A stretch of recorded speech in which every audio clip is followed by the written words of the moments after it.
I think one of the things that Grade undertook to do in his own way was to recreate the world that was no more. And it's interesting that whereas for most people one would think, recreate the world that is no more, that must be an elegiac task. Grade went exactly in the other direction. He understood, I think, and given the kind of person he was, he would have had to understand that life is conflict. Life is conflict, and if you really want to make the past come alive, the only way you can make it come alive is through conflict. And so he wrote these novels in which there are very gnarled personalities, in which there is a tremendous amount of conflict. And I think that the more powerful of his novels are the ones in which some of those conflicts come most alive and are most dramatically represented. For example, his best-known story would be a post-war story of My Quarrel with Herr Schrassener. So there you have it right in the title, Mein Krieg, my war with Herr Schrassener. Not my quarrel, but my war with Herr Schrassener.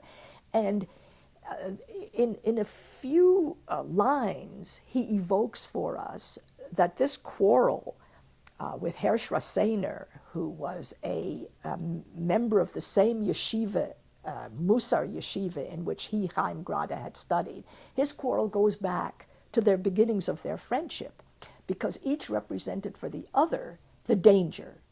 Herr Schrassener remains a yeshiva boy, and when he sees that Chaim Grade leaves the yeshiva to become a writer, he hates him. He denounces him for that. And Chaim Grade has no use for this kid who remains in the yeshiva in a world that he has no more use for. Well, then they meet later after the war, and what happens? They resume their quarrel. Now that is Grade's tremendous insight. They resume their quarrel. What does that tell us? Just in its form, what it tells us is, yes, what came in between was everything. It destroyed Herr Schrassener's whole family. It destroyed the whole world of Vilna from which they both derived.